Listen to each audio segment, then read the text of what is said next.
8-Bit Dylan. Time for the intro to my videos. Just make weird noises with your mouth.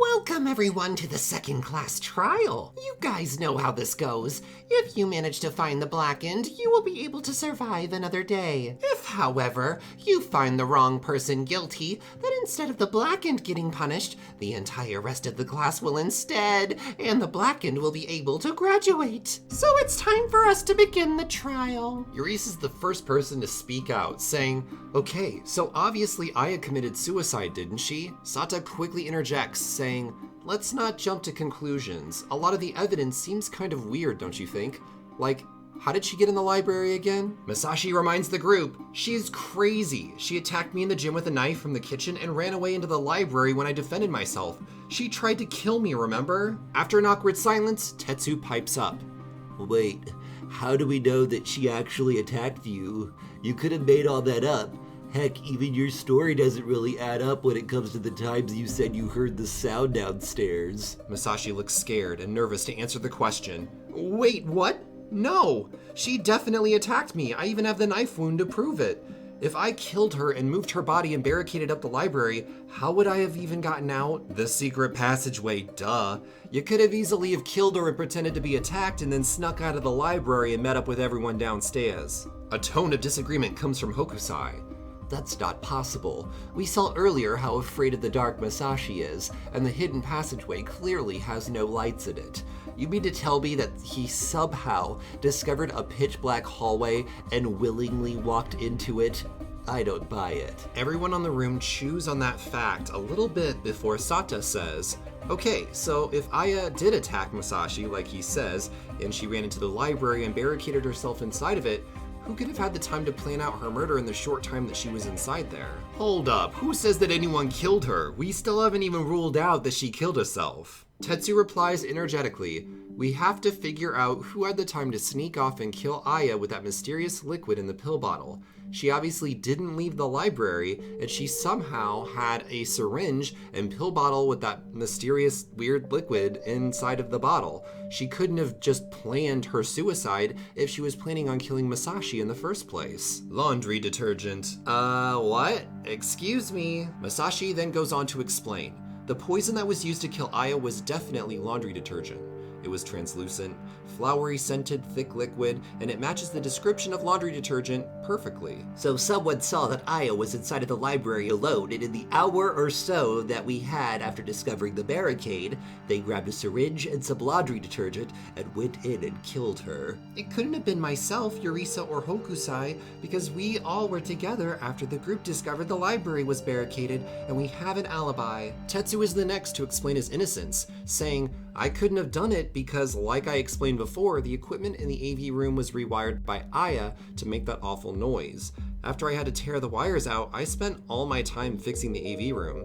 My alibi is that the sound system is fixed now, and it couldn't have fixed itself." Ray jumps in next by saying, "I definitely didn't do it. After we discovered the barricade, I went downstairs to the first floor gym and worked out. I don't want to go into the second floor gym just in case I was messing with any evidence or something." Tokyo interjects, "I don't believe you, Ray. A lot of your stories just aren't adding up." Ray angrily lashes out at Tokyo.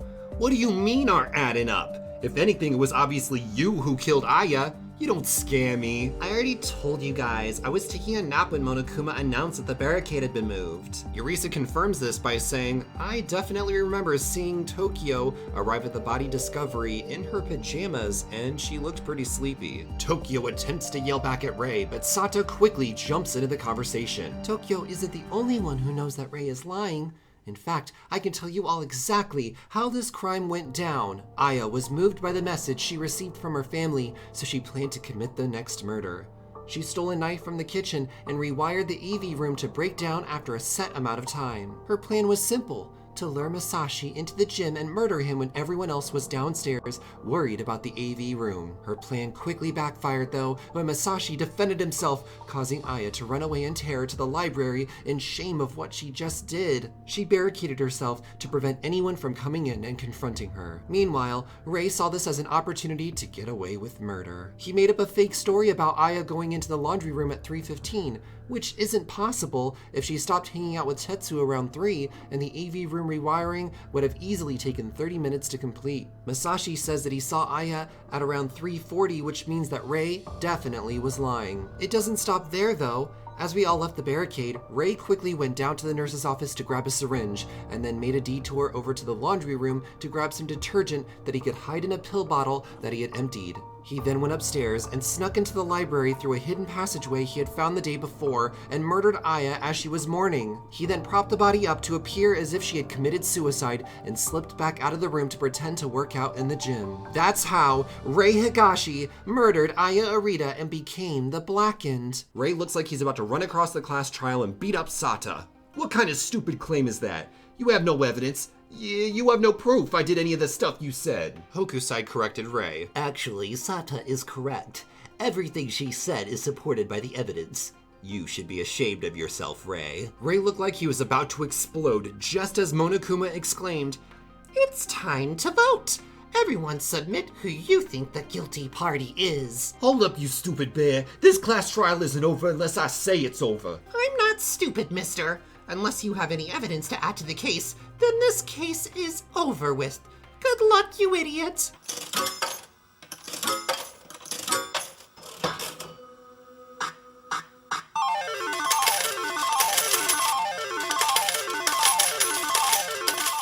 Ray Higashi, you have been proven guilty. But this is crap. Oh, I just wanted to see my little brother again. Little brother? What do you mean? Ray's expression turned to sorrow. He ain't got no family. I'm the only one out there who raised the little pipsqueak after my failure of a family left. Guess I couldn't be a good father after all. The group oddly felt guilty for finding the guilty party. Monokuma didn't let the group think for too long though as he prepared for the next execution. Blah, blah, blah. Family shamly, I say. Ray, because you were found guilty, it is time for the execution.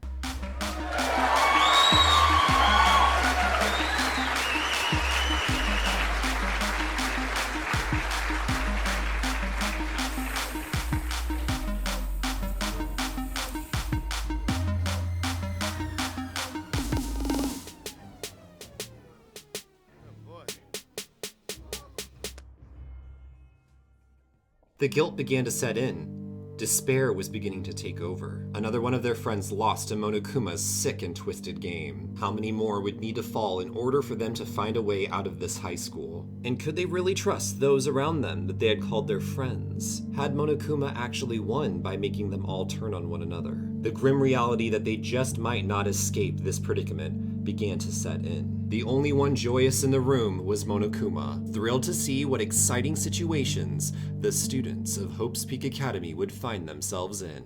And with that, another case is solved. Thank you guys so much for watching this episode today. I have decided that I'm going to start splitting up my Danganronpa episodes into 2 episodes a week. So you'll be getting the class trial on one episode, and then you'll be getting the next murder and investigation phase in another episode. The reason I'm doing this is because I don't like that I have to cut out content in order for the episodes to fit under a certain time frame. So you're going to get bonus content in each of the episodes. You're going to see more of the class trials. You're going to see more of the investigation phases, see a lot more of the story because I'm splitting them up. Also, congratulations to YouTube user Drake for being the person who has successfully solved this crime. You were able to 100% solve this murder mystery, and you were able to find Ray Higashi, the Blackened, and prove him guilty. So congratulations to you. Next week, you guys are going to be getting the next murder and investigation phase, and the numbers are dwindling. Who will be the next to fall? You'll have to watch and find out. Make sure to leave a like down below, hit that subscribe button because it helps me out tremendously. We are almost to 100,000 subscribers on this channel, and it would make me so happy if we could reach that. So make sure to hit that sub button and comment down below your thoughts on this episode. Sorry for the delay on these episodes. I was in St. Louis hanging out with Aurelian. I will see you guys in the future with another video though, and until then, stay awesome, stay beautiful, you lovely people. Bye bye.